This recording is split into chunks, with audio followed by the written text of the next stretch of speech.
Alhamdulillahirabbil alamin. Wa sallallahu ala sayyidina maulana Muhammadin wa ala alihi wa sahbihi ajmain, amma ba'd. Rabbi yassir wa la tu'assir, Rabbi tamin bil khair. Rabbana shrah lana sudurana yassir lana umurana wa umural muslimin wa hlul 'uqdatam min lisanina yafqahu qawlana. Qala al-mu'allif rahimahullah ta'ala wa adamana fa'a bi ulumi wa barakati wa nafahati wa madati wa karamati fid darin amin. Bikitalin wa jawaza asran wa qatlan falahu kitalun was islamun in alima annahu in imtana'a minhu qutila wa aminatil mar'atu fahishatan in ukhidat wa illa ta'ayyana al-jihadu. Faman alima aw dhanna annahu in ukhida qutila aynan imtana alayhi al-islamu kama marra anifan. Walau asarru musliman yajibu nuhudu ilayhim fawran ala kulli qadirin li khalasihi in rujiya.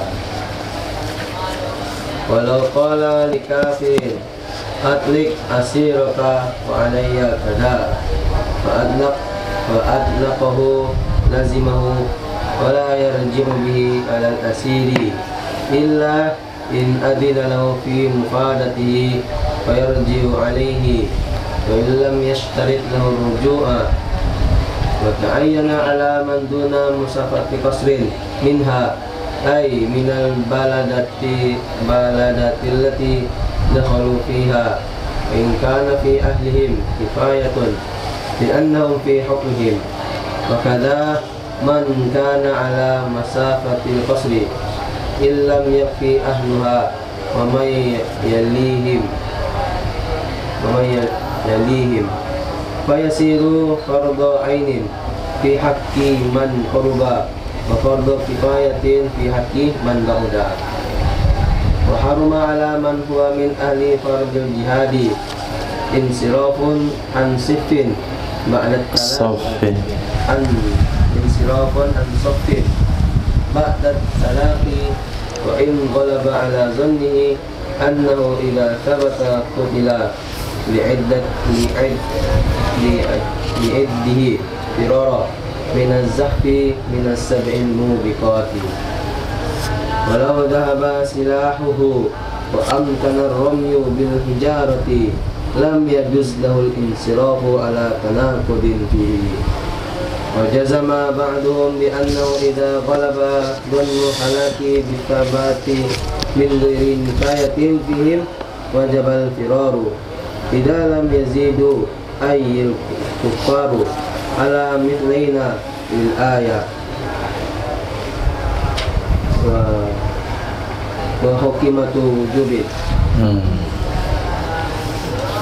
Apa bentuk kalimat hukimatu? Hukum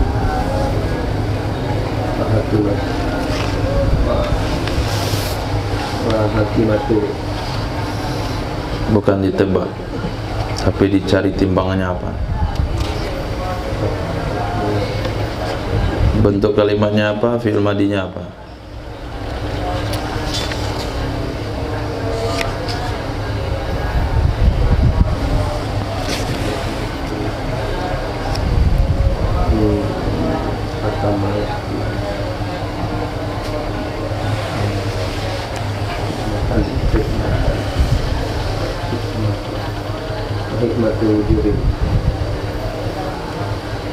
hikmatu wujubin. Apa bentuk kalimat? Masdar. Nah, Hikmatu wujubin musabarati fi. itu apa ya? Musabarati.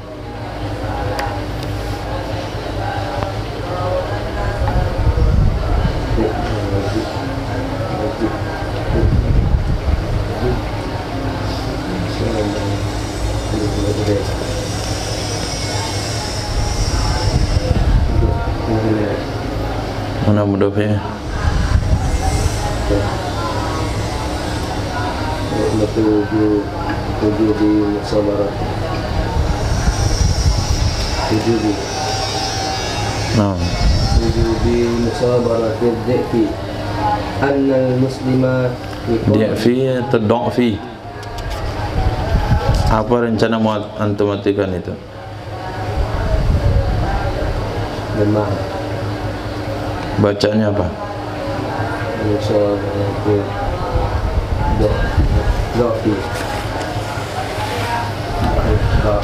al-dhi'fi anna al-muslima yuqatilu ala ihdal husnayain asyhadatu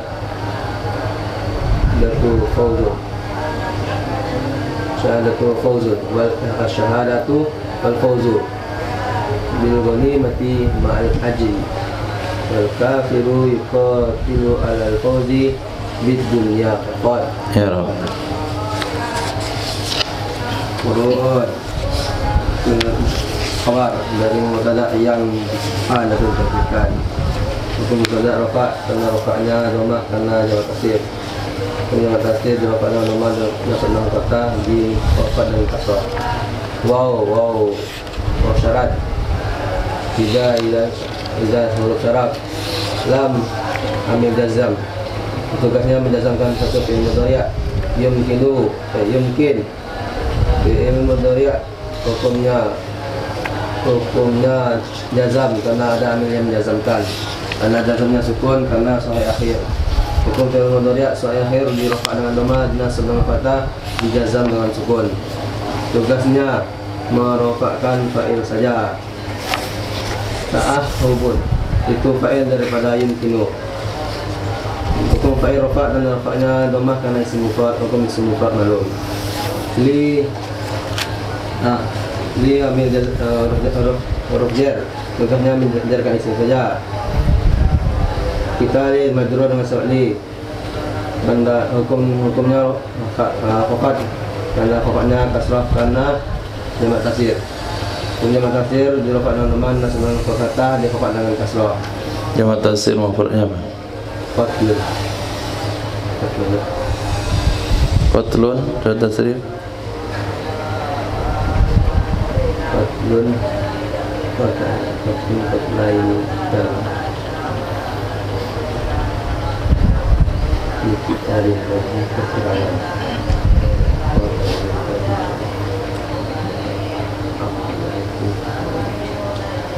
Qatlun apa artinya? Pembunuhan. Pembunuhan. Kita Keterangan. nggak bisa bunuh sama perang bikin jamak. Isim mufrad. Bentuk kalimatnya apa itu?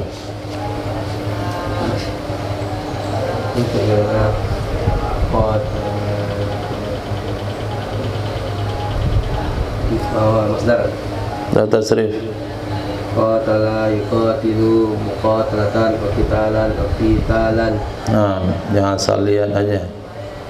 Jamak.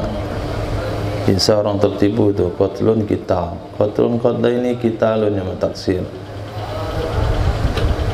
Pada qatlun artinya membunuh, qital perang. Qital masdar dari qatala.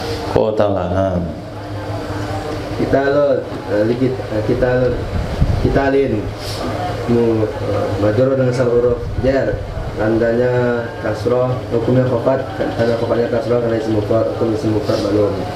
Wau huruf ataf jawaza fi'il madhi dibina di atas fathah selagi tidak bersama dengan wau dhamir jamak dan dhamir mufrad dan pada baris. Tugasnya merofak fa'il menasab maf'ul. Fa'ilnya dhamir dalam itu wa asron maf'ul daripada jawaza. Hukum maf'ul nasab karena nasabnya fathah karena isim mufrad, hukum isim mufrad malum. Waw ataf qatlan matuf, hukum dia tu pada kalimat hukum nasab maka nasab ayat karena nasabnya fathah karena isim mufrad, hukum isim mufrad malum. Fa jawab lahu khabar muqaddam, lam huruf jar, isim dhamir, dibina di atas lemah pada mahal jar jatuh sebagai majrur daripada lam. Lahu jumlah jar majrur jatuh sebagai khabar muqaddam. Kitalun mubtada muakhar. Hukum mubtada rafa dan rafa'nya dhammah karena isim mufrad, hukum isim mufrad maklum. Wa ataf islamu maktuf. Jatuh pada kalimat yang mendukung rafa maka rafa ya dan rafa'nya dhammah karena isim mufrad, hukum isim mufrad maklum. In doya alima Insyarat. Insyarat. Jawabnya mana?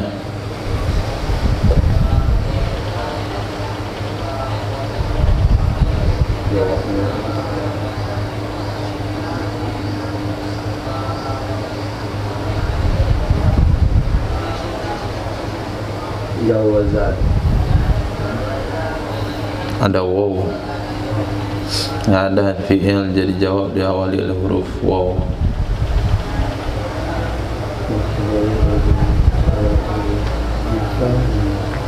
Falahu.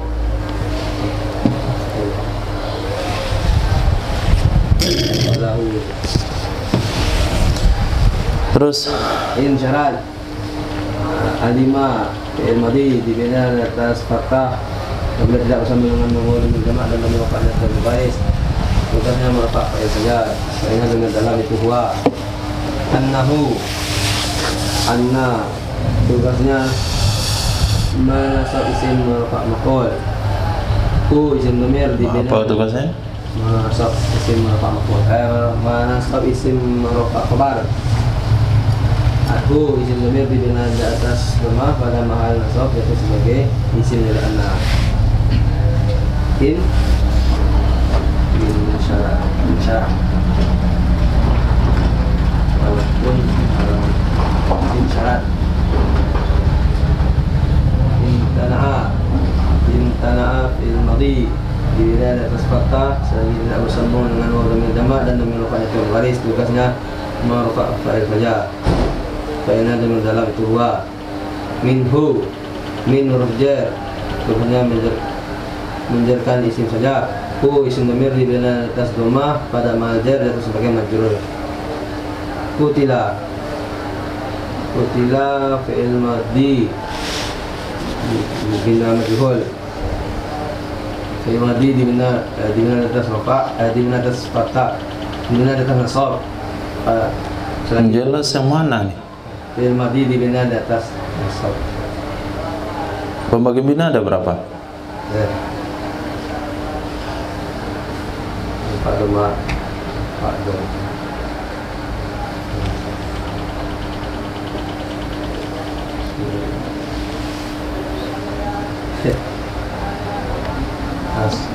Nasab bina atas nasab. Bukan pembagian bina ada berapa? 4. Mana yang 4? Nasab.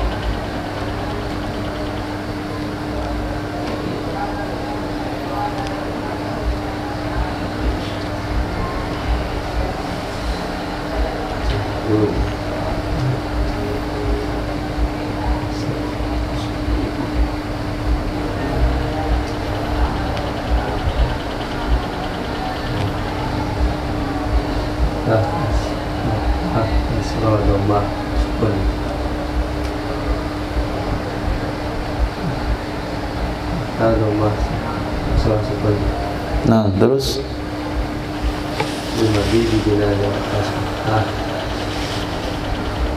atas fathah selagi tidak bersambung dengan jamak dan dengan rafa'nya terbaris.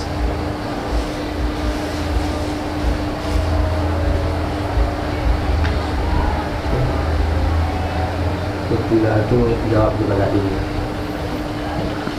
Karena wow, belum selesai. Tugasnya merupakan naib fa'il. Naib fa'ilnya adalah mendalam. Dua.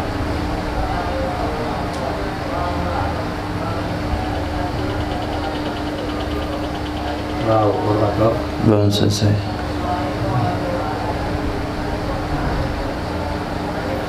Khabar anna mana? Oh, khabar anna itu jumlahin in beserta fi'il fa'il maqul. Mana maqul?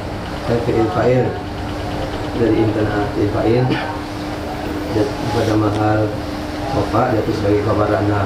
Nah, bismillahirrahmanirrahim. Furu'an. Ini lam yumkin, tidak memungkinkan. Ta'ahubun, menyiapkan diri. Li kitalin, untuk berperang. Wajawaza, dan memungkinkan ia seseorang asran, akan ditawan. Wa qatslan, dan dibunuh. Balahu kitalun, maka boleh baginya seseorang berperang dan boleh menyerahkan diri. In alima, jika yakin ia seseorang, annahu, sesungguhnya, inim tana'a minhu kutila, jika dia enggan darinya ditawan, maka dia akan dibunuh. Dan yakin juga, aminatil mar'atu fahisatan, amannya wanita akan perbuatan keji, in ukhidat, jika dia ditangkap. Wa illa, jika tidak, wanita tidak aman daripada diperlakukan secara keji, atau seseorang kalaupun dia tidak melawan tetap saja dibunuh, ta'ayyanal jihadu, maka mestilah berjihad.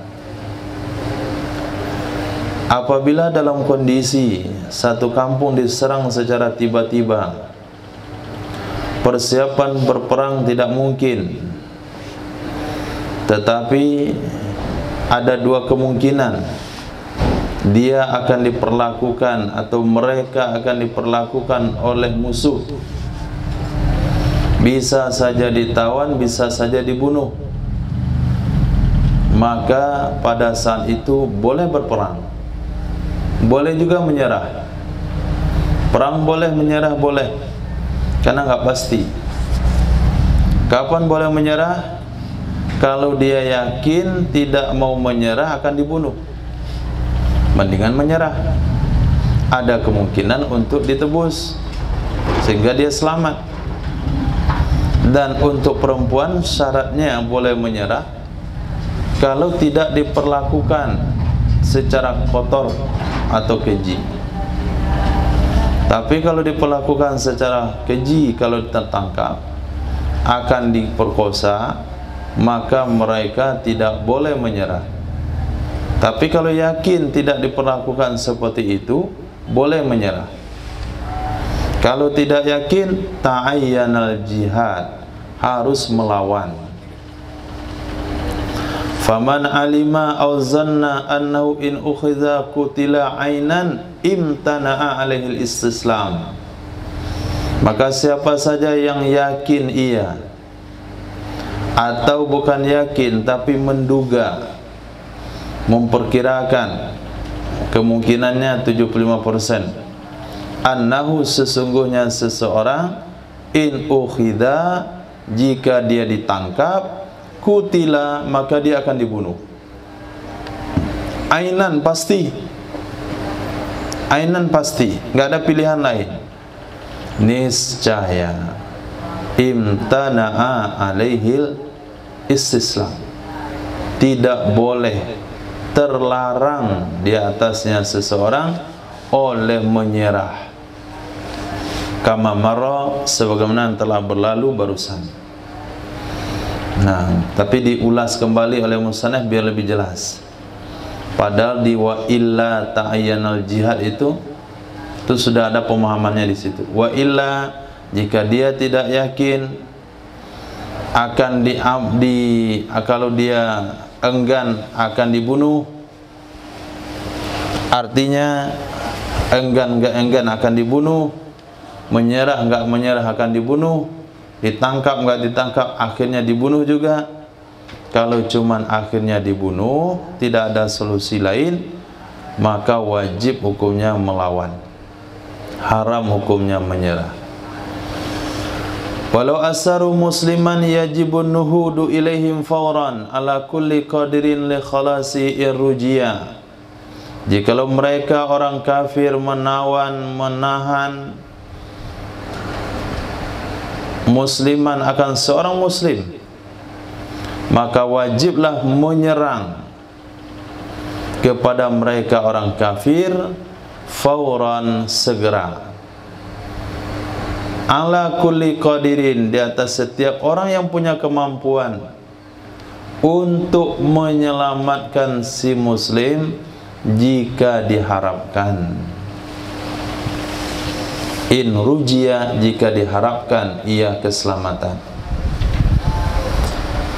Panglima perang kita tertangkap, atau bukan panglima perang, hanya rakyat biasa, hanya pasukan jalan kaki, bukan pasukan gardan terdepan, hanya pasukan bagian belakang. Siapa saja asal muslim, kalau orang kafir menangkapnya, maka bagi siapa yang punya kemampuan wajib untuk menerobos, menyelamatkan si muslim tersebut jika ada harapan untuk selamat. Tapi kalau nggak ada harapan untuk selamat, justru akan menjerumuskan, mengorbankan lebih banyak, maka hukumnya tidak boleh. Dia di penjara, di dalam benteng, di dalam tanahnya lagi. Jadi kalau menembus benteng, masuk ke dalam tanah, belum ketemu, belum mungkin ketemu gitu. Bisa saja ketemu, bisa saja enggak. Bisa selamat, bisa saja tidak. Tapi akan mengorbankan banyak orang. Maka kalau demikian pertimbangannya, maka biarkan saja. Irtikab akhafid dararain, kita pilih yang risikonya kecil. Tapi kalau ada harapan untuk selamat, maka bagi yang punya kemampuan wajib menyelamatkan tawanan muslim tersebut. Walau qala li kafirin atlik asirak wa alayya kada. Jikalau seorang muslim berkata kepada seorang kafir, apa kata muslim tersebut? Bebaskan tawananmu. Wa alayya kada, kewajiban di atas saya membayar sekian kepadamu. Wa alayya kada, kewajiban terhadap saya membayar sekian. Artinya nanti kamu saya kasih uang sekian. Fa'atlaqah, lalu membebaskan ia si kafir akannya tawanan. Niscaya lazima, wajib ia uang yang dijanjikan akannya si seseorang, akannya seorang muslim. Karena itu sudah masuk bab muamalah, bukan bab perang lagi.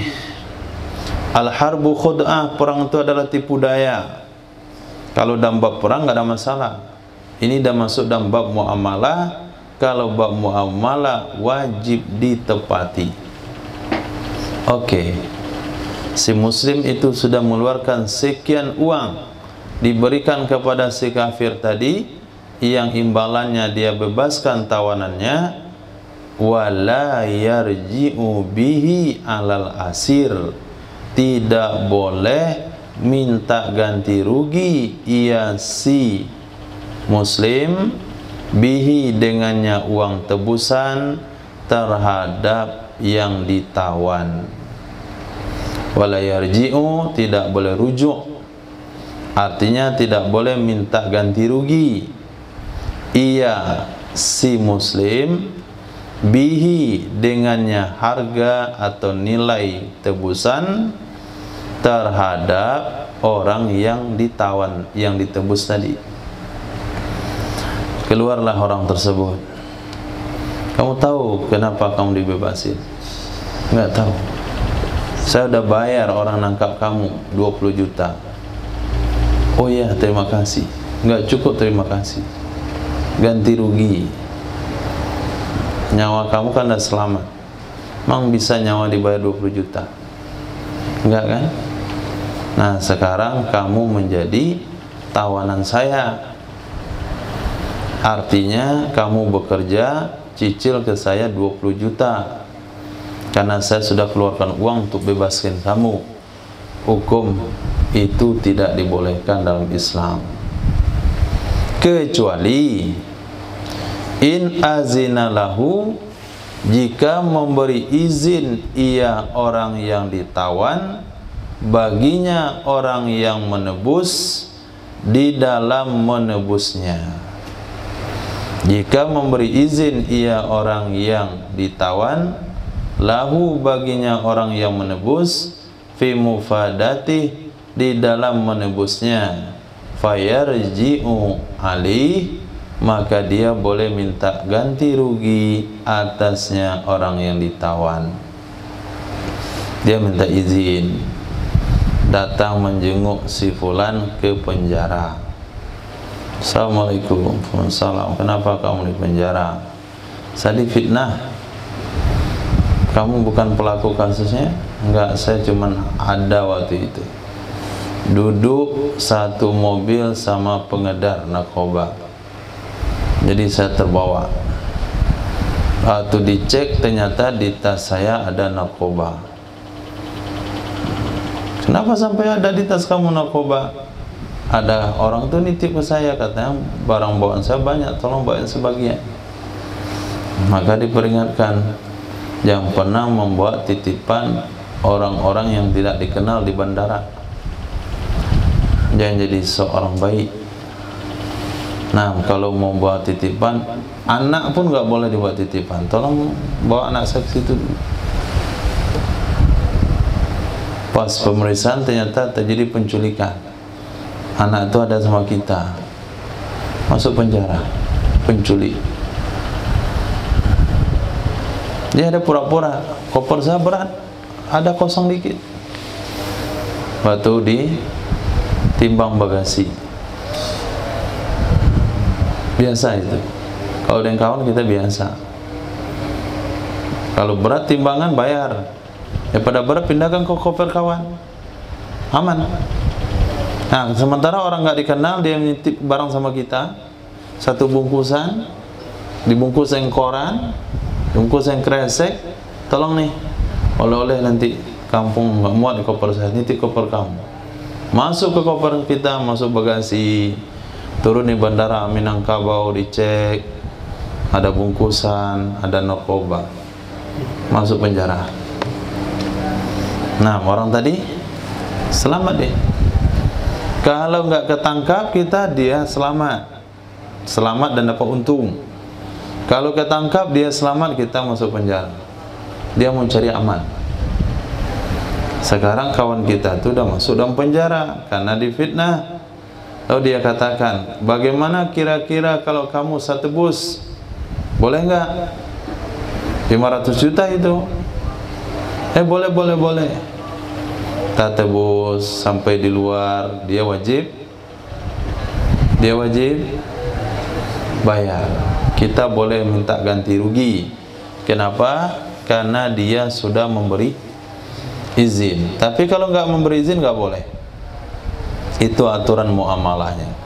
Wa illam yashtarid lahu ruju'a, walaupun tidak mensyaratkan ia si penebus baginya yang ditebus akan rujuk, akan minta kembali, hanya minta izin saja, nggak disebut dalam akad itu, nih saya tebus kamu, nanti kamu bayar ya uang saya. Walaupun nggak disebut seperti itu, tetap wajib dibayar. Wa ta'ayyana ala man duna masafati qasrin minha ay minal balati allati dakhalu fiha wa in kana fi alim kifaya li'annahum fi hukmihim. Dan fardu ain ia perang juga. Fardu ain ia perang juga alaman terhadap seseorang yang kurang masafah qasar. Seseorang yang berada kurang dari jarak masafah qasar darinya, apa? Nya negeri yang mereka kafir masuk ke dalamnya. Wa ta'ayyana fardu ain hukumnya perang ala di atas man seseorang karena ditakdirkan yang berada duna masafati qasrin di bawah jarak kurang masafah qasar minha darinya, artinya di negeri yang dakhalu yang telah masuk mereka si kafir fiha padanya negeri. Wa in kana fi ahlihim kifayah, walaupun adalah pada jumlah penduduk mereka negeri itu kecukupan. Kenapa yang kurang di jarak masafah qasar dianggap bagian dari negeri tersebut? Li'annahum fi hukmihim, karena sesungguhnya mereka dalam hukum mereka penduduk negeri. Karena sesungguhnya mereka yang mana? Yang kurang di bawah jarak masafah qasar itu pada hukum mereka yang ada di negeri yang sedang diserang musuh. Misalnya Kota Padang, negeri yang ada di sekitar Kota Padang, Pariaman, itu jaraknya belum sampai masafah qasar. Padang Panjang belum sampai masafah qasar. Bukit Tinggi belum sampai masafah qasar. Solo belum sampai masafah qasar. Tantung Soloknya, Solok ke sini ya. Dan sekitarnya, apalagi pesisir. Berapa jam ke pesisir? Berapa kilo? Besok bawa meter waktu pulang. Hah? Oke, pesisir terdekat mana? Berapa kilo?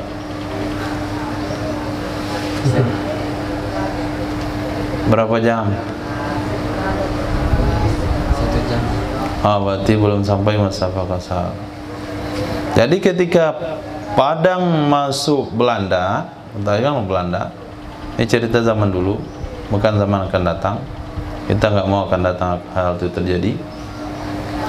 Jadi ketika Padang diserang oleh Belanda, maka Solo harus hadir, pesisir harus ikut, Padang Panjang ikut, Bukit Tinggi ikut, Payakumbuh udah jauh, Batu Sangkar udah lewat, Batu Sangkar ikut, karena masih jarak di bawah masafah qasar. Berapa jarak masafah qasar? 144 kilo. Jadi yang fardu ain perang bukan hanya negeri yang dijajah saja, tapi termasuk negeri sekitar yang jaraknya kurang daripada masafah qasar. Itu sebabnya orang-orang yang melakukan haji tamattu' wajib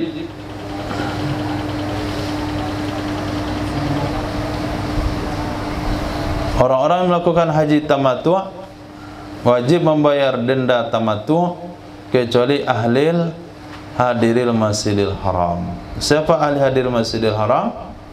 Orang-orang yang tinggalnya di bawah jarak masafah qasar daripada tanah haram Makkah. Itu termasuk ahli hadiril masjidil haram. Mereka tidak wajib bayar denda tamattu'. Nah, kaidah usulnya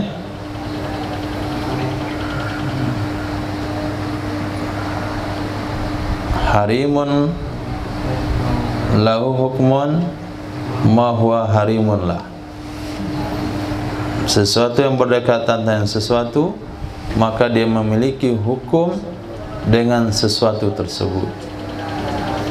Al-harim lahu hukmu ma huwa harimun lah.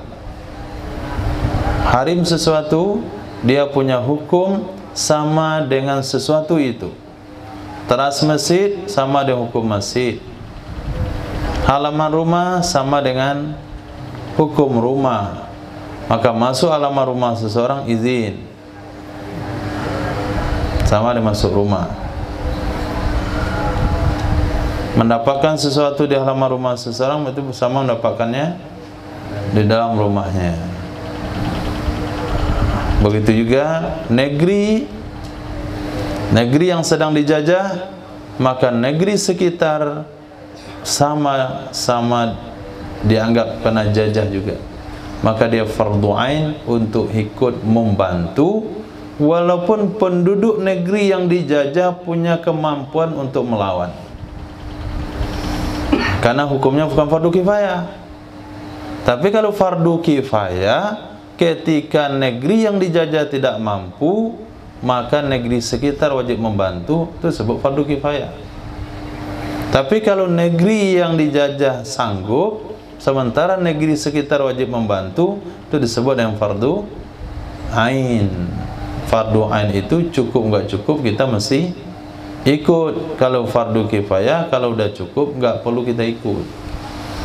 Wa kaza, begitu juga mangkana ala masafatil qasri, orang-orang yang dia berada di jarak di atas jarak masafah qasar, illam yakfi ahluha, jika belum mencukupi oleh penduduknya negeri yang diserang, wa mayyalihim, dan orang-orang di sekitar mereka, Ketika kota Padang dijajah oleh Belanda, pesisir dan mengirimkan pasukannya. Apa nama pasukan pesisir? Tentaranya apa namanya? Batalionnya.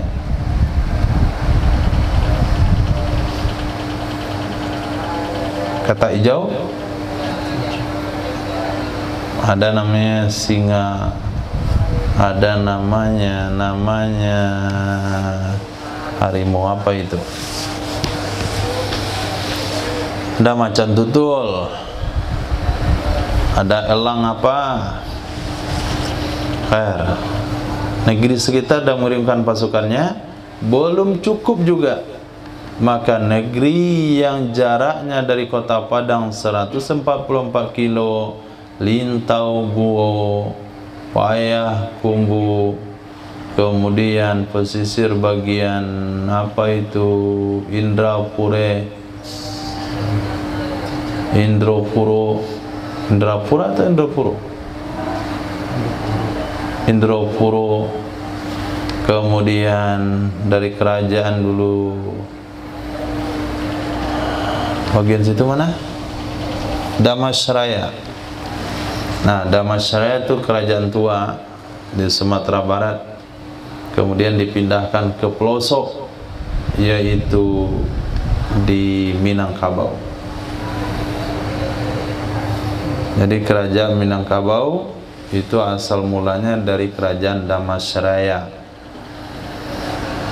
Damasraya itu Minangkabau, Masya Allah, tanah datar, Pagaruyung itu kalau dibandingkan Damasraya di zaman dulu itu udah masuk ke pelosok negeri, ke dalam hutan. Nah, dalam hutan dibawa oleh Aditya Warman. Kemudian datang Islam terus. Raja Islam pertama Minangkabau adalah Sultan Alif. Nah, kuburannya di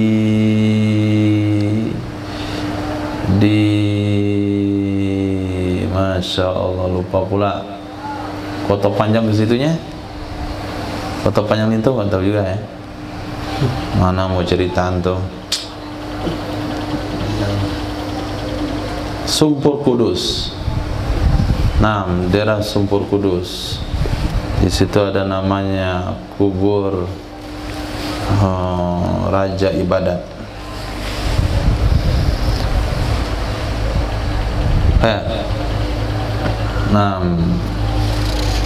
Jadi Padang wajib dibantu oleh Damastraya. Belum cukup juga, Sumatera Barat belum cukup, tetap juga belum selesai masalahnya. Tentaranya banyak sekali si Belanda itu, kawin beranak dia. Maka tambah lagi dengan provinsi sekitar. Sumatera Barat berbatasan dengan Sumatera Utara, kemudian Riau, Jambi, itu semuanya ikut. Sumatera enggak sanggup juga, siapa yang menyerang? Maka ikulah Pulau Jawa. Nah, begitulah cara aturannya. Wal akrab wal akrab. Dari terdekat dan terdekat wajib membantu kalau belum cukup. Fayasiru fardha ainin fi haqqi man qaraba wa fardha kifayatin fi haqqi man ba'uda. Maka jadi ia jihad itu fardhu ain pada hak orang-orang yang dekat dalam kurung di bawah masafah qasar, wa fardhu kifayatin, dan menjadi fardu kifayah bihaqqi man ba'uda pada hak orang yang jauh dalam kurung lebih masafah qasar. Wa haruma alaman huwa min ahli fardil jihad insirafun an saffin. Haram hukumnya terhadap seseorang huwa yang dianya seseorang termasuk ahli fardu jihad. Ahli fardu jihad, berapa syaratnya? Kalau untuk menyerang keluar syaratnya laki-laki balik, merdeka, berakal, punya kemampuan, kemudian tidak cacat dan punya senjata. Itu ahli fardin. Jadi wajib terhadap seseorang yang dia termasuk ahli fardul jihad, haram terhadap seseorang yang dia termasuk ahli fardu jihad oleh apa haram? Fa'il haruma, oleh berpaling dari shaf. Nah, berpaling dari barisan perang setelah talaki bertemu. Wa in ghalaba ala dhannihi, walaupun berat di atas dugaannya seseorang, annahu sesungguhnya, idza sabata, apabila dia tetap di tempat, kutila, niscaya dia akan dibunuh. Berat di atas dugaannya, kalau dia tetap di tempat dia akan dibunuh, akan mati juga. Mendingan lari. Tetap lari tidak boleh. Kenapa tidak boleh? Li'addihi, karena menghitungnya Nabi sallallahu alaihi wasallam al-firara minaz zahaf, lari dari berkecamuk perang. Nabi hitung termasuk dari sab'il mubiqat, 7 dosa besar yang membinasakan. Itu sebabnya haram. Walaupun terancam mati, walaupun yakin mati, tetap bertahan di situ, menyerang sampai mati. Karena Nabi menganggap, Nabi menghitung lari dari medan tempur bagian dari 7 dosa besar yang membinasakan. Jadi dari dosa besar yang 70 yang kita baca dalam kabair, itu ada 7 dosa besar utama. Nah, termasuk salah satunya adalah lari dari medan tempur. Walau zahaba silahuhu wa amkana ar-ramyu bil hijara lam yajuz lahul insirafu.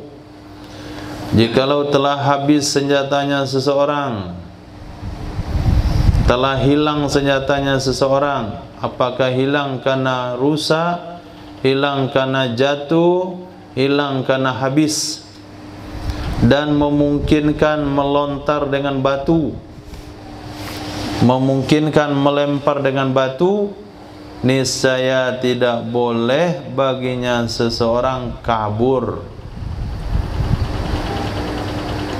ala tanakudin fih, berdasarkan kontra pendapat padanya. Tanakud, ada kontra pendapat ulama, sebagian membolehkan karena senjata udah habis. Wajazama ba'duhum, menegaskan oleh sebagian mereka ulama, bi annahu, dengan bahwa sesungguhnya idza ghalaba zanul halaki bis sabati min ghairi nikayatin fihim wajabal firar. Apabila berat dugaan binasa, apabila berat dugaan mati dengan sebab tetap di tempat dari tanpa ada penyerangan. Kenapa enggak ada penyerangan? Senjata habis. Fihim,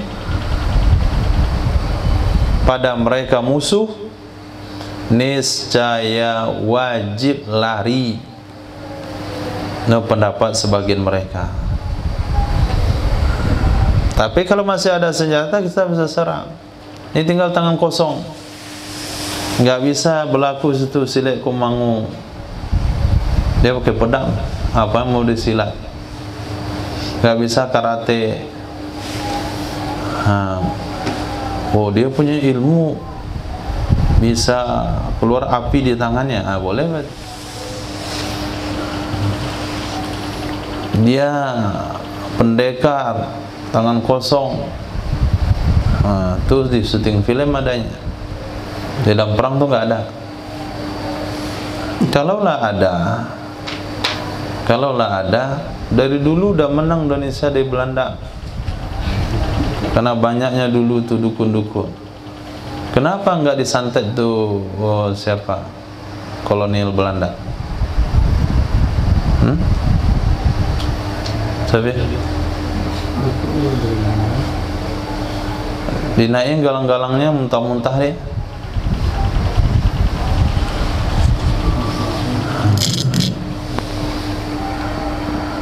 Bikin anaknya manjat dinding,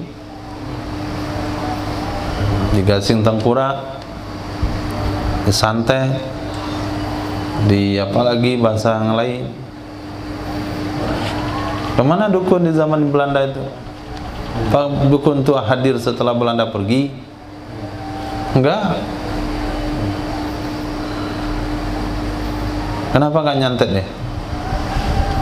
Lumayan tuh 3 orang sehari disantet. Persatuan Dukun Indonesia. Jasa Dukun Indonesia memperjuangkan kemerdekaan Republik Indonesia. Masuklah salah satu dukun tuh di pejuang kemerdekaan.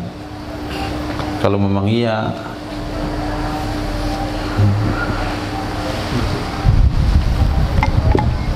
Nah, jadi nggak bisa. Kalau nggak ada senjata, sebagian ulama katakan wajib lari.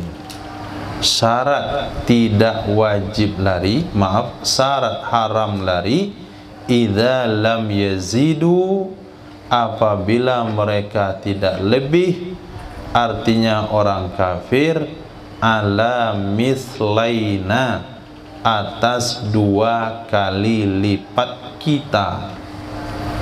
Sebagaimana dalam ayat, al-ana khaffafallahu ankum, sekarang Allah beri keringanan kepada kalian. Wa alima anna fikum dha'fa, Allah tahu kalian tu lemah. Fa iyyakum minkum mi'atun sabiratun yaglibu mi'atain, kalau kalian jumlahnya 100 bisa mengalahkan 200. Wa iyyakum minkum alfun yaglibu alfain, kalau kalian 1000 bisa ngalahin 2000. Jadi 100 bisa ngalahin 200, 1000 bisa ngalahin 2000. Pada saat ini wajib perang 1 lawan 2, selagi musuh tidak lebih dari 2 kali lipat muslim, lari dari medan tempur hukumnya haram. Tapi kalau musuh 3 kali lipat muslim, lari di medan tempur tidak haram. Yang dulu adalah 1 lawan 10. Itu kekuatan, wajib perang dulu. Itu ayat sudah mansukh, dinasih oleh ayat ini, al-ana khaffahu Allahu ankum.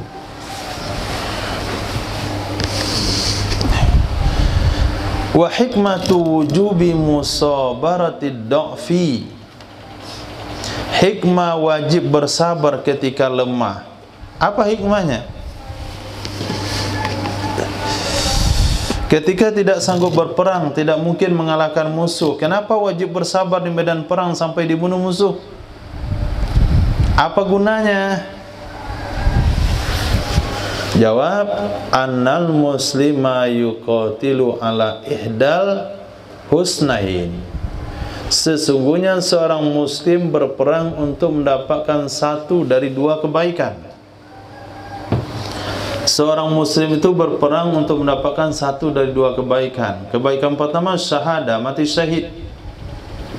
Kebaikan ketiga fauzu bil ghanimah mal ajri, menang membawa rampasan serta dapat pahala. Wal kafir yuqatilu alal fauzi bid dunya faqat, berperang untuk meraih kemenangan dunia saja. Kalau dia mati langsung ke neraka. Apa bunyi ayatnya? Ila ihdal husnain.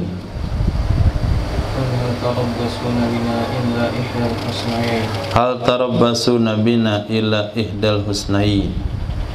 Kalian wahai orang kafir, enggak ada yang kalian tunggu dari kami kecuali 1 dari 2 kebaikan. Kalau kalian menang, kami dapat mata pahala syahid, menang juga. Kalau kami menang, kalian kalah, kalian dapat neraka, kami menang juga. Jadi kalau sekiranya boleh kabur asal terdesak, boleh kabur kalau nggak mampu perang, kapan dapat pahala syahid? Kira-kira tidak bisa melawan, lari. Kira-kira nggak bisa melawan lagi, lari. Kira-kira kelihatan lemah, mundur. Kalau demikian dibolehkan dalam Islam, kapan mati syahidnya? Tapi ketika ada ketentuan selagi musuh tidak lebih 2 kali lipat kalian, apapun yang terjadi di medan tempur tidak boleh lari. Apa hikmahnya? Supaya dapat pahala syahid. Itu hikmahnya. Amma idza zadu ala mislaini, adapun apabila mereka lebih atas 2 kali lipat, seperti mi'ataini wa wahidatin, jumlah musuh 201, an mi'atin, dari jumlah muslim 100. Muslim 100, jumlah 200, musuh 201, itu boleh kabur walaupun cuma lebihnya 1. Fayajuzul insirafu mutlaqan, boleh kabur mutlak. Apa maksud mutlak?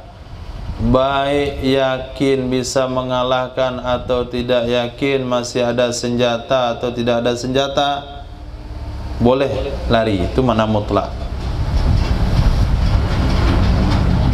Tapi kalau musuh sama jumlahnya dengan muslim, 2 kali lipat, musuh 100, muslim 100 juga, itu nggak boleh lari. Apalagi musuh 200, muslim 100, 1:2, tidak boleh lari. Tapi ada yang membolehkan ketika tidak ada senjata. Itu khilaf. Ada rincian boleh, ada rincian nggak boleh.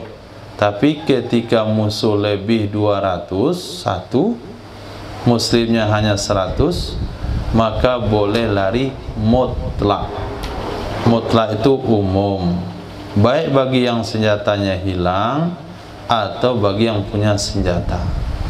Baik yang bertekad kalau bertahan bisa menang, atau yang meyakini bertahan bisa mati.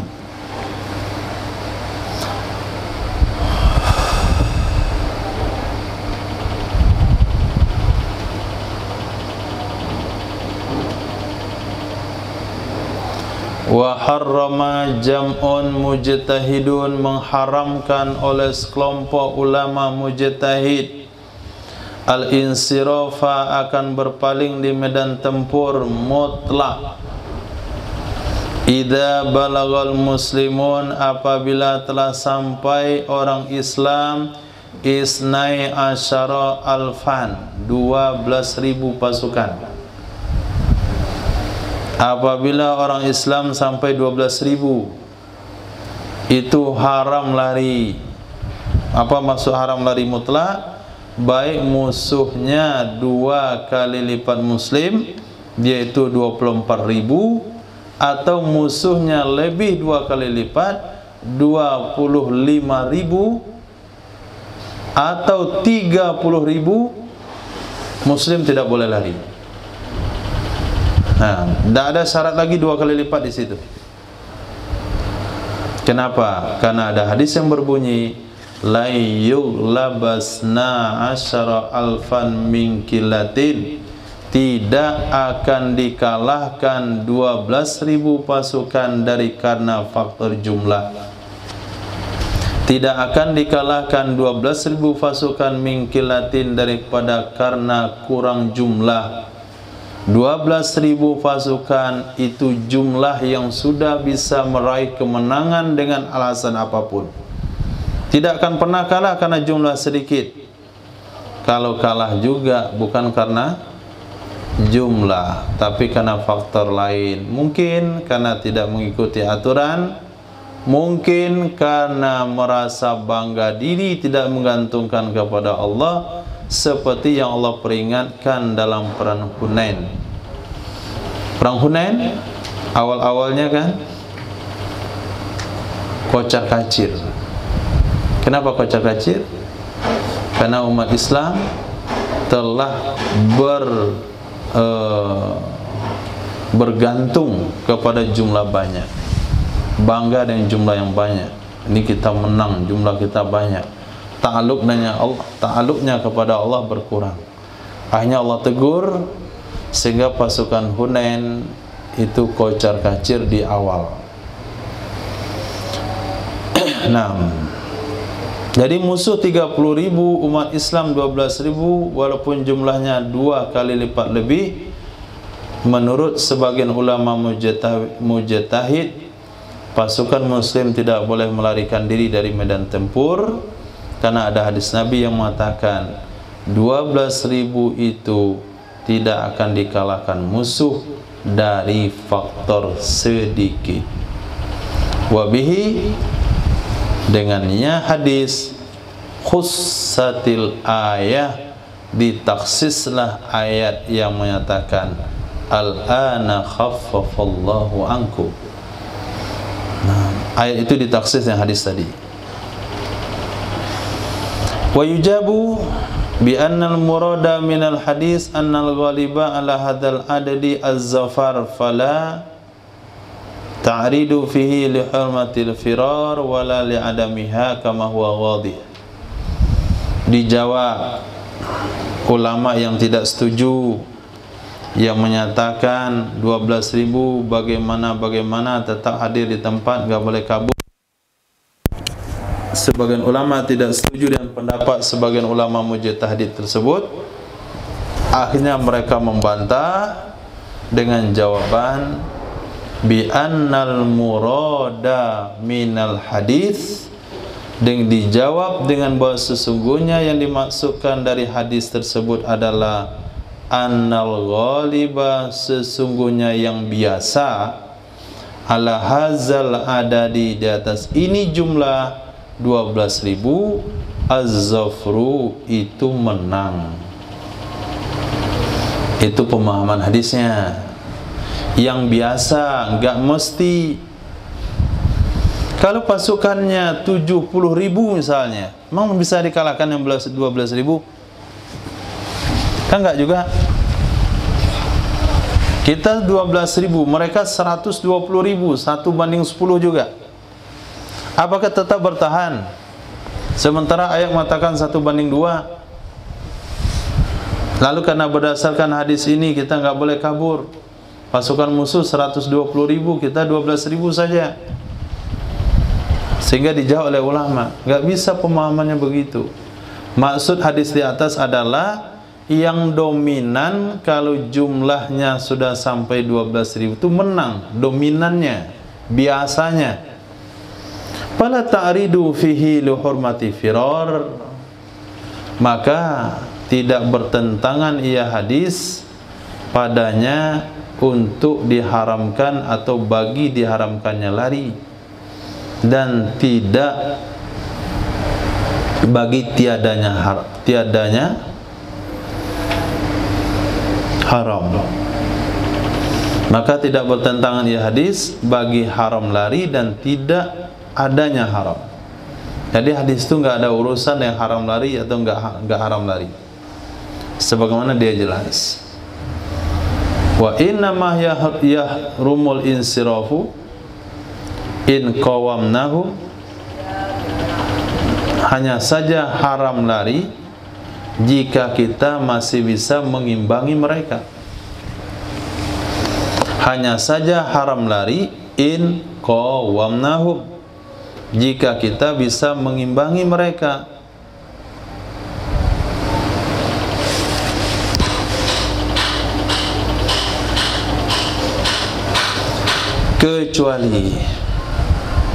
Kecuali yang nggak haram lari, mutaharrifan lil kitab, hal keadaan seseorang menyusun siasat untuk perang. Mutaharrifan li kitab, menyusun siasat untuk perang. Atau mutahayyizan ila fi'atin, bergabung ke rombongan yang lain. Bergabung ke rombongan yang lain.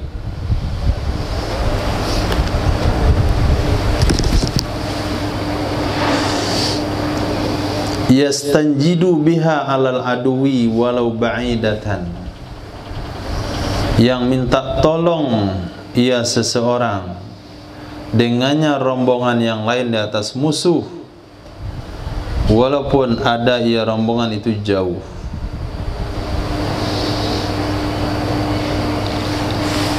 Walaupun ada ia rombongan itu masih jauh. Dua hal ini boleh kabur di medan tempur. Untuk dua hal ini, yaitu menyusun siasat seperti metode perang yang dilakukan oleh Sayyidina Khalid bin Walid. Itu metode secara alami sebetulnya, bukan metode yang direncanakan.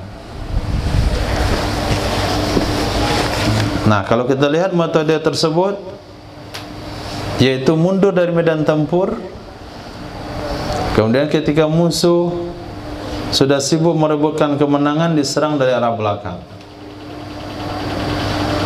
Itu metode yang tidak diinginkan, metode yang tercipta dengan sendirinya. Dan bisa juga itu sengaja diciptakan dalam suatu kondisi. Pertama diserang musuh, saat serang dia menyerang juga.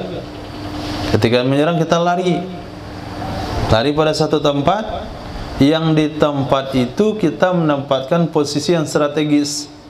Dia berada di posisi yang tidak aman. Misal kita lari ke atas lereng bukit.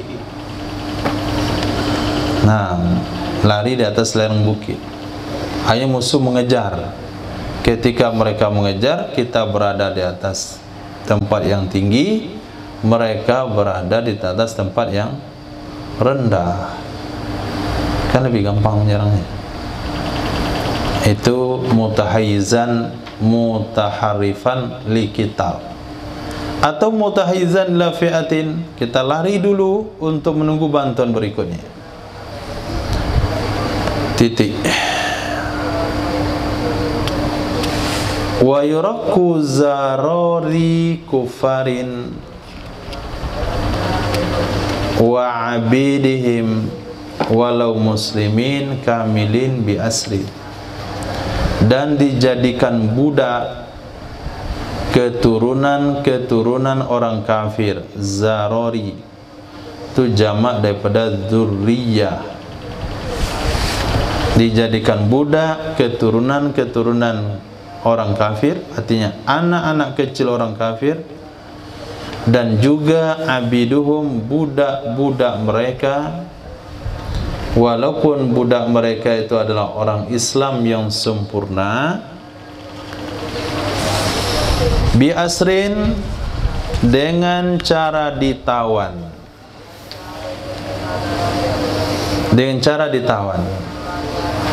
ketika terjadi penyerangan, kemudian tertangkaplah budak-budak orang kafir, tertangkaplah anak-anak mereka yang belum balik, secara otomatis yang ditangkap itu jadi budak.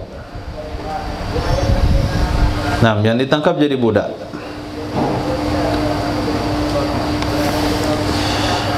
Walaupun budaknya beragama Islam,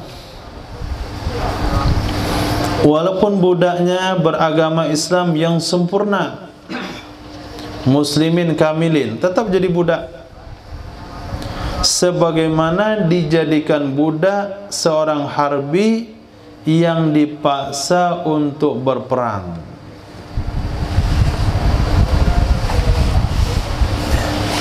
Sebagaimana dijadikan budak seorang harbi yang dipaksa untuk berperang. Artinya yasiruna binafsil asri ariqa lana, jadilah mereka dengan semata-mata ditawan itu menjadi budak-budak bagi kita. Wa yakununa kasairi amwalil ghanimah, jadilah mereka seperti yang lainnya harta-harta ghanimah. Mereka jadi seperti yang lainnya harta-harta ghanimah. Masuk dalam kategori zarari as-sibyanu wal majaninu wan niswanu, anak-anak, orang-orang gila, dan wanita-wanita.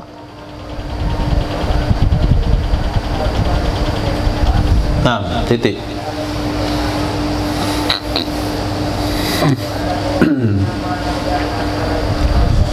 Kemudian yang tidak jadi budak, yang terkecuali dari syarat ini, dia bukan anak-anak berarti sudah balik, dia bukan orang gila berarti dia berakal, dia bukan wanita berarti laki-laki, dia bukan budak berarti orang merdeka.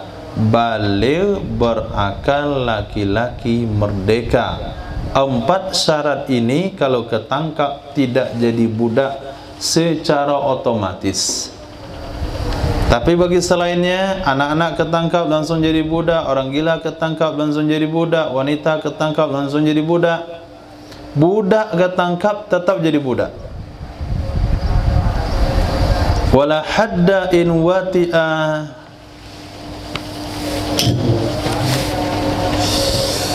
in wati'a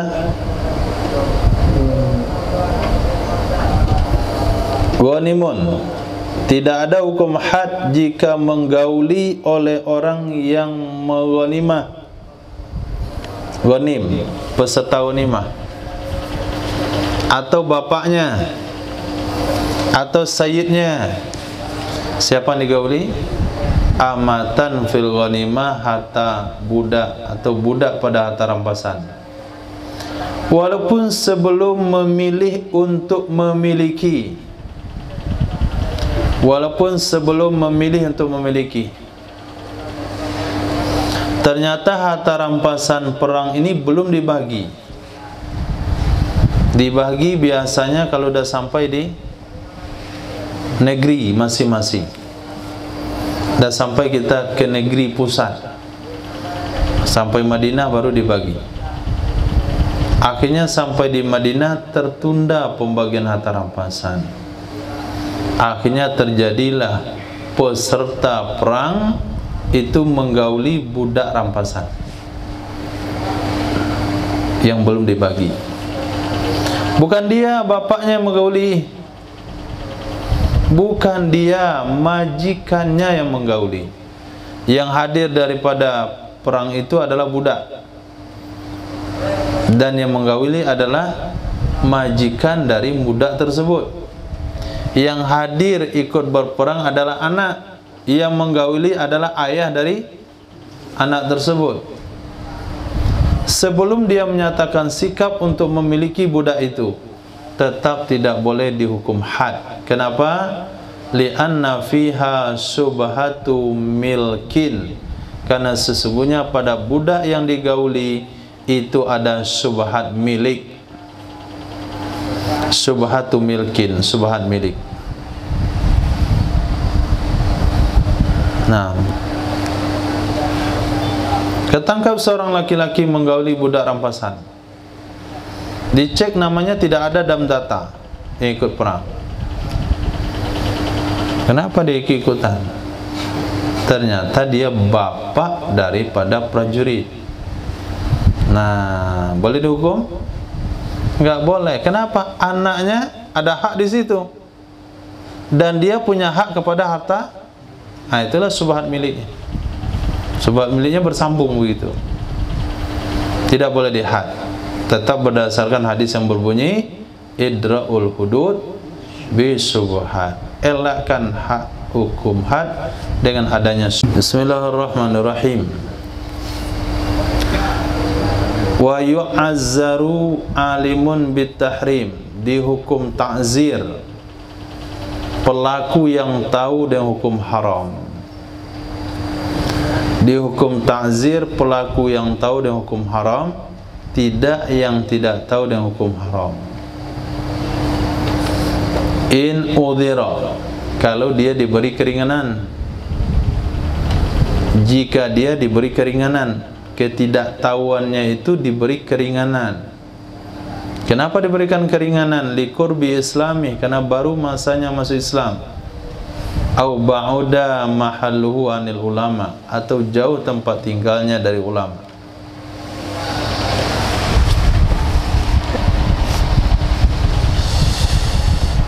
Enggak cocok ba'uda, ataunya ke kurbi. Liqurbi islami au bu'di mahalli. Kalau ikut baris mereka ini ba'uda dikasih baris. Tepatnya idafah ke kurbi. Liqurbi islami au bu'di mahalli, baru saja masuk Islam atau jauh tempat tinggalnya dari ulama. Dia tidak tahu hukum haram menggauli budak rampasan sebelum dibagi. Sementara dia tinggal di tengah-tengah ulama, dia tetap kena hukum ta'zir. Yang enggak dihukum itu kalau ketidaktahuannya itu diberikan keringanan. Ada dua jenis manusia yang ketidaktahu pada hukum-hukum yang masyhur mendapatkan keringanan. Yang pertama yang baru Islam, yang kedua jauh tempat tinggalnya dari ulama. Far'un yuhkamu bi islami ghairi balighin zahiran wa batinan imma tab'an lis-sabi al-muslimi walau syarakahu kafirun fi sabi, wa imma tab'an li usuli wa in kana islamu qabla ulukihi. Dihukum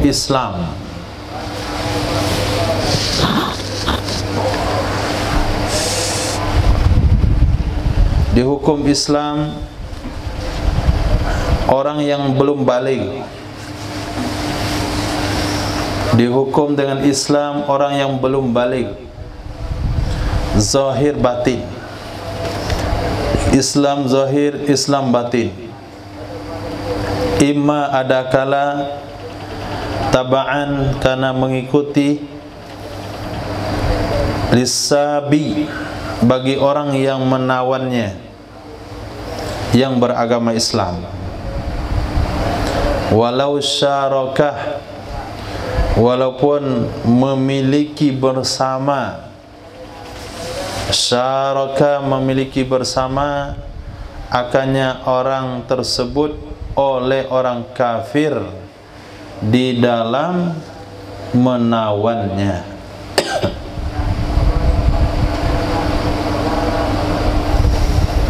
Terjadi perperangan, kemudian ditawan satu orang non-muslim yang belum balik, kira-kira anak 7 tahun, dibawa pulang.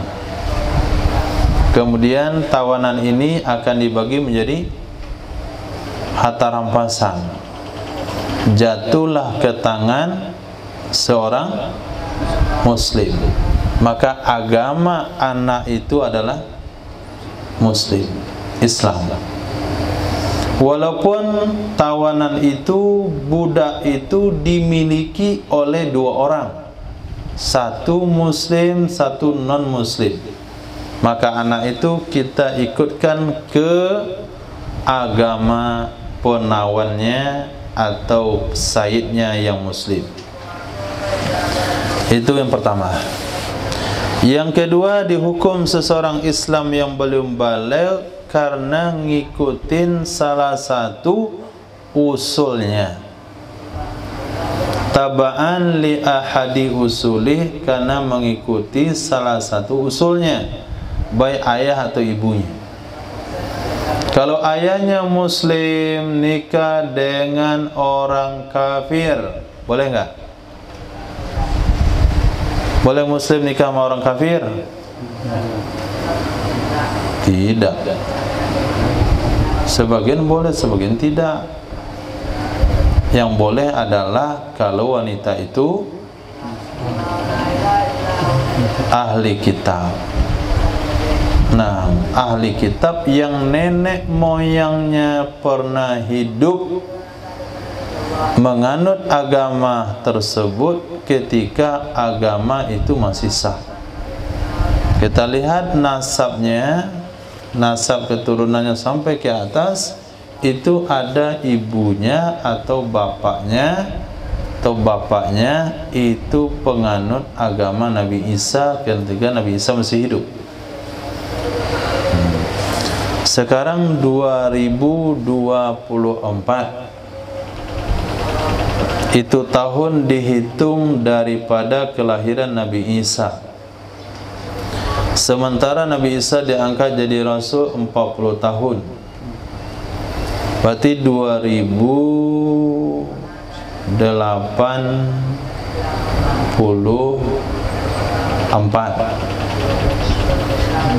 Hah? 2024 kurang 40? 2600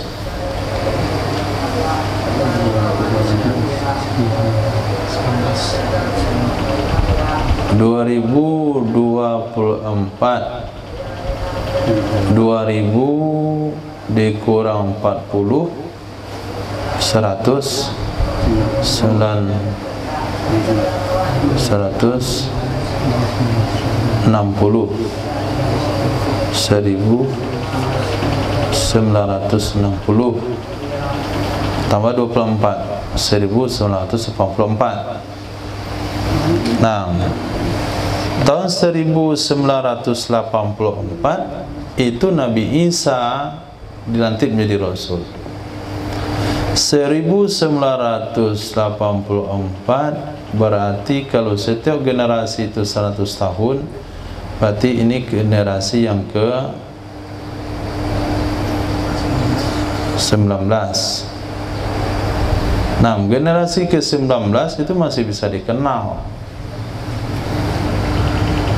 Anggaplah generasi ke 25 masih bisa dikenal. Seperti yang hadir di acara hari itu, keturunan Syekh Abdul Qadir yang ke-25,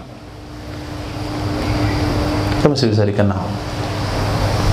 Nah, kalau sekiranya antum ketemu wanita Kristen, dilihat nasab keturunannya, itu ada salah satu ayahnya, jalur kakeknya itu pernah menjadi salah satu dari 12 Hawari yang ikut bersama Nabi Isa.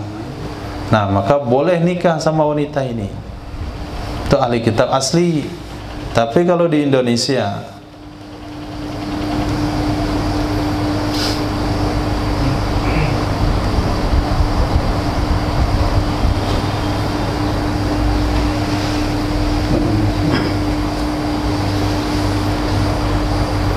Kristen Indonesia nggak ada yang asli. Karena Indonesia asal usulnya adalah penyembah batang kayu.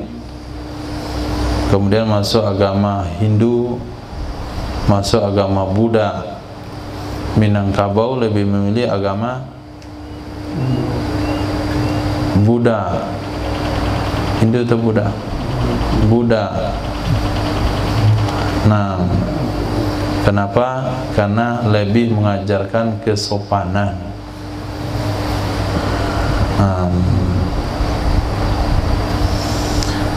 Khair. Berarti lalu datang Belanda bawa Kristen. Jadi Kristen mereka itu tidak ori, tidak dari nenek moyangnya. Maka nikah beda agama di Indonesia haram. Maka fatwanya begitu. Sebetulnya beda agama tidak semuanya haram. Yang tidak semuanya itu, kalau dibilang tidak semuanya, malah bikin orang bingung. Mana yang tidak semuanya? Susah untuk dicari yang halal itu. Daripada masalah-masalah sadduz dzara'i, ya tutup haram semuanya. Oke, sekarang kita cari yang halal. Ternyata jumpa. Nikahlah seorang muslim daripada ahli kitab. Lahir seorang anak, anaknya beragama Islam. Nah, anaknya beragama Islam. Wa in kana islamuhu qabla uluki, walaupun adalah Islamnya salah seorang ibu atau bapa sebelum uluki. Uluk itu artinya segumpal darah. Nah, sebelum uluki alaih, segumpal darah. Wa in kana islaman qabla uluki alaihi bil islam tab'an. Wa in kana islam adi usuli qabla uluki ay qabla an ta'allaqa bi ummu ay tahma, sebelum hamil. Walaupun Islamnya sebelum hamil. Anak ini diproduk ketika bapak ibunya kafir. Nah, kemudian setelah anak ibunya hamil 2 bulan, bapaknya Islam. Kemudian lahir anaknya. Anak Islam itu bukan? Hah? Tetap Islam. Walaupun memprosesnya kemarin waktu non muslim. Nah, itu mana wa in kana islamu qabla uluki. Falau aqarra ahaduhuma bil kufri ba'dal bulughi fa huwa murtaddun minal an. Jikalau mengaku salah satu keduanya, keduanya mana? Keduanya mana? Hah? Si anak-anak yang dihukum Islam karena majikannya Islam, itu yang pertama. Kemudian anak-anak yang dihukum Islam karena salah satu orang tuanya Islam, mereka dihukum Islam karena 2 faktor tersebut. Kalau salah satu dari keduanya itu mengaku kafir setelah usia baligh, maka dia dinyatakan murtad dari saat itu. Minal an, dari sejak sekarang, artinya sejak mengaku. Dia dikatakan murtad, bukan dikatakan kafir, tapi murtad. Karena pengakuan Islam tadi sudah zahir dan batin. Titik. Khair.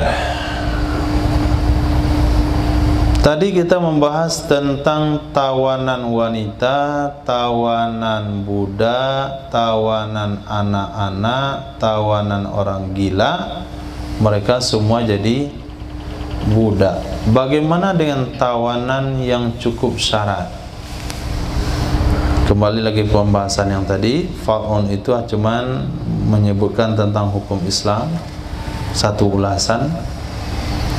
Wali imamin au amirin khiyarun, boleh bagi panglima perang, boleh bagi imam itu adalah presiden kalau tempat kita, presiden, atau amir panglima perang.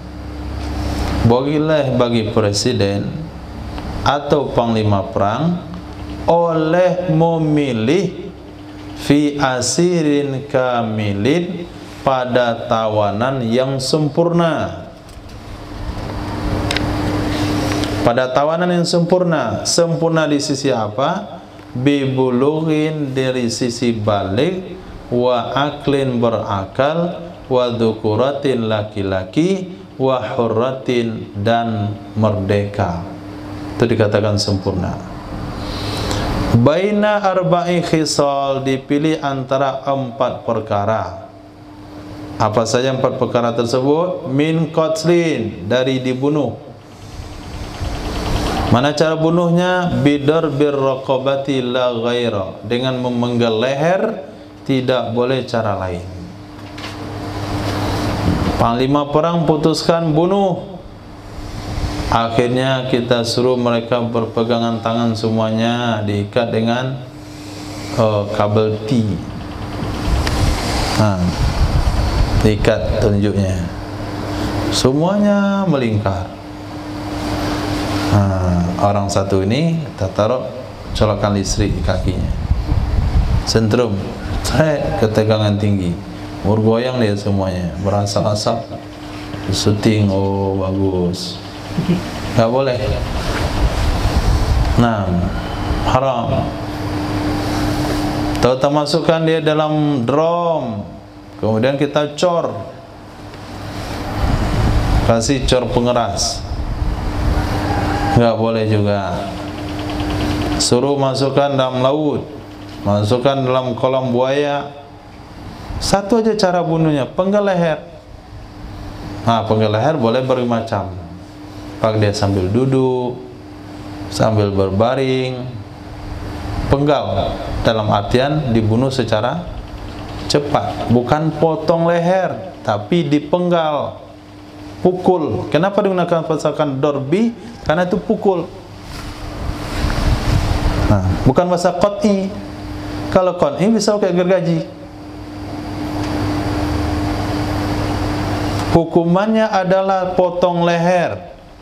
Potong leher kan bisa berbagai cara. Bisa juga pakai tali nilon. Suruh tidur ya, kasih 2 tali nilon.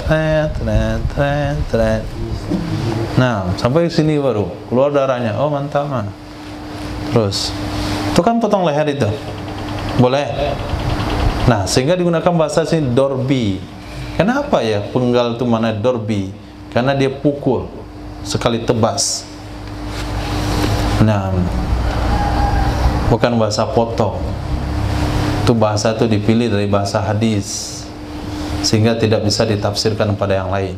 Kalaulah Nabi katakan man baddala dinu faqta'u raqabah. Kalau begitu hadisnya, siapa yang mengganti agamanya, potong lehernya. Maka akan ada penafsiran, saya pakai gergaji lah, saya pakai sinsola, oh enggak, saya pakai sembilu saja.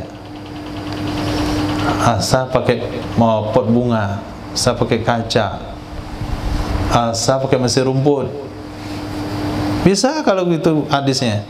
Tapi bahasa hadisnya adalah fadribu unuqa, penggal. Nah, pukul berarti menggunakan pedang secara cepat. Wa manna, yang kedua pilihannya adalah manin alaihi, membebaskan tanpa syarat. Manin arti dasarnya memberi nikmat, di atasnya tawanan. Bagaimana cara beri nikmat? Bitakhliyati sabili, dengan membebaskan jalannya. Enggak ada apa-apa. Buka rantainya, pergi kalian. Itu saja. Kumpulkan lagi yang lain lebih banyak nanti.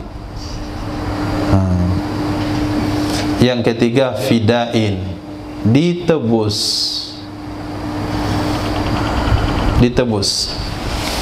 Boleh ditebus asra minna, tawanan dari kita, disebut dengan tukar tawanan.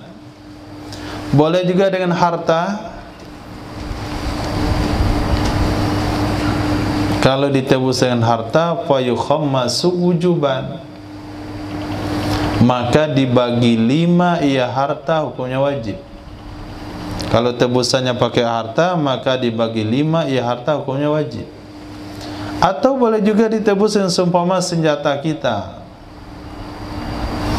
Dengan seumpama senjata kita. Senjata kita yang mereka ambil, mungkin perang periode sebelumnya, kita katakan, atau perang waktu itu juga boleh. Senjata kita mereka rampas, kita dapat tawanan mereka, kita katakan bebaskan, kembalikan senjata kami, kami akan bebaskan tawanan kalian. Itu juga boleh. Boleh juga ditebus senjata mereka dengan tawanan kita. Senjata mereka dengan tawanan kita. Senjata mereka ada sama kita, tawanan kita ada sama mereka. Jadi tukar senjata dan tawanan. Alal aujah, atas pendapat yang kuat, tidak boleh dengan harta. Nah, senjata mereka tidak boleh ditebus, senjata mereka dengan harta. Harta apa? Tidak boleh ditebus senjata mereka dengan harta. Harta apa? Harta kita. Kita dapat mengambil senjata mereka, dan mereka dapat mengambil harta kita. Diambil kambing-kambing kita, kita dapat merebut senjatanya. Tukar yuk, senjata kami kembalikan, kambing kami kembalikan. Boleh? Tidak boleh. Itu nggak boleh. Kenapa nggak boleh? Kenapa nggak boleh? Hah? Hah? Menjual senjata kepada musuh. Oke juga sih. Menjual senjata kepada musuh. Hikmahnya apa? Kalau dikembalikan harta kita yang mereka ambil, dikembalikan, pas dikembalikan nih harta kemana dikembalikan? Sudah sampai ke kita nih harta dikembalikan sama siapa? Sama siapa? Sama pemiliknya. Orang kafir mengambil harta orang Islam, kita orang Islam mendapatkan senjata orang kafir. Tukar senjata dengan harta, boleh nggak? Nggak boleh. Hikmahnya apa? Kalau harta ditukar dengan senjata, harta yang mereka ambil kembali ke kita, maka harta ketika sampai ke kita dikembalikan kemana? Kepada pemilik. Kemudian diminta pemilik untuk membeli senjata dan hartanya tadi. Mau kira-kira? Belum tentu mau. Tapi ketika harta nggak ditukar dengan senjata, senjata yang dapat ini milik siapa? Milik tentara Islam. Bukan dibagikan. Siapa yang kambingnya hilang 2? Ini 2 tombak untuk kamu. Bukan begitu caranya. Kalau senjata itu langsung menjadi milik negara, persiapan perlengkapan perang. Itu sebabnya nggak boleh ditukar. Tapi kalau tawanan boleh. Karena tawanan itu manusia. Kalau tawanan mereka dengan uang mereka boleh. Tawanan mereka dengan uang mereka boleh. Karena uang itu bukan masuk ke individu, tapi masuk ke dalam harta rampasan yang akan dibagi. Itu salah satu hikmahnya. Yang keempat, istirqaq, dijadikan budak. Dijadikan budak. 4 nasib tawanan sempurna. Balik berakal, laki-laki merdeka. Kalau ketangkap dalam perang, nasib mereka dipilih dari 1 dari 4 tersebut. Pertama dibunuh, yang kedua bebas tanpa syarat, yang ketiga ditebus, yang keempat dijadikan budak. Mana yang harus dilakukan oleh seorang pemimpin? Apa yang diputuskan oleh seorang presiden? Fayaf'alul imamu aw naibuhu wujuban al-ahadha lil muslimin. Maka akan memutuskan melakukan oleh imam atau naibnya imam, hukumnya wajib, akan yang lebih menguntungkan bagi kaum muslimin, bagi ijtihadnya imam. Mana kira-kira yang lebih menguntungkan? Itu yang diputuskan. Kaidah usulnya tasarruful imam, tasarruful imam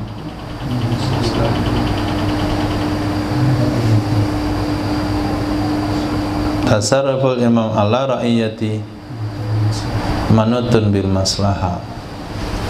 Tasarruf seimam kepada rakyat itu bergantung kepada nilai kemaslahatannya. Kalau dilihat ternyata musuh ini ganas, kalau dijadikan budak itu malah bikin kacau. Kita jadikan budak dia, nanti dibagi, bisa-bisa dia cekik majikannya malam-malam, matanya besar, sangar. Ini jangan jadikan budak, nggak bisa dididik itu. Diapain lagi? Tinggal 3 lagi. Jadikan budak nggak mungkin, karena jadikan budak akan dibagi. Harapannya dia bisa masuk Islam, bisa dikendalikan. Kalau dijadikan budak malah menjadi musuh dalam selimut, dia akan menyusun kekuatan sama-sama budak, nanti ini bikin kacau.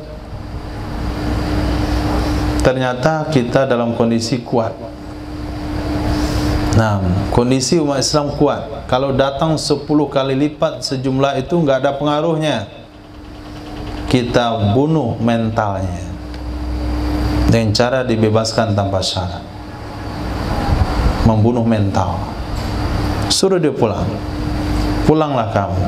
Kumpulkan kekuatan 1000 kali lipat lagi seperti tadi. Nanti kami perangi lagi. Oh, itu geger negaranya, ciut nyalinya.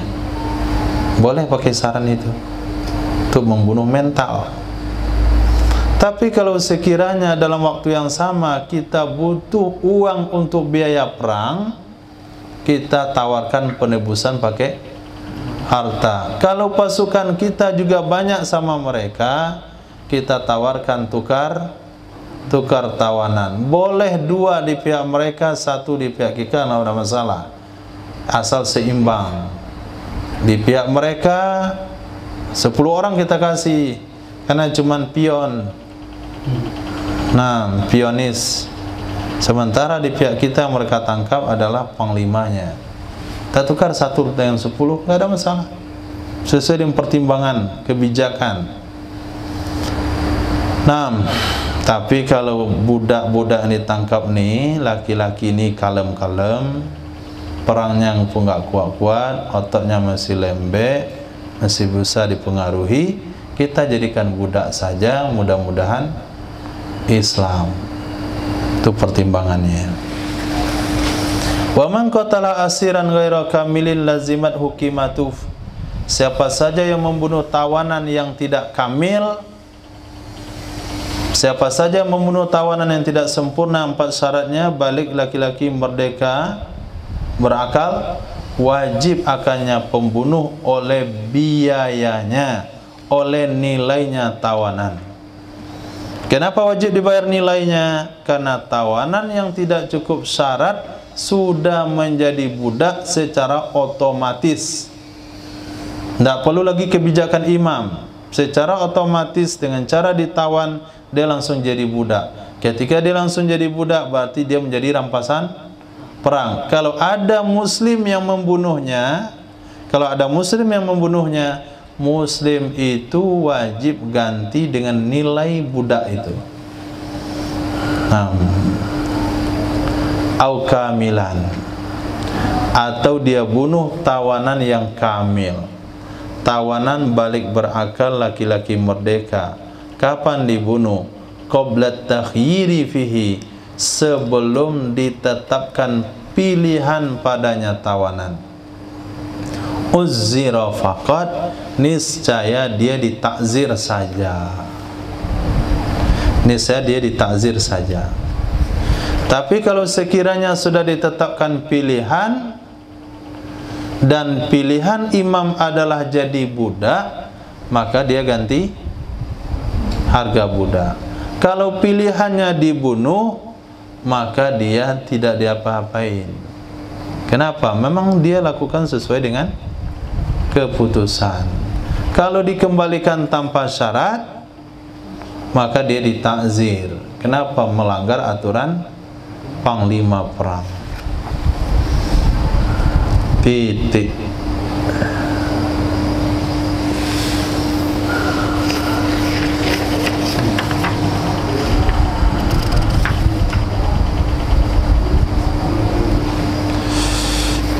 Kita baca kabair.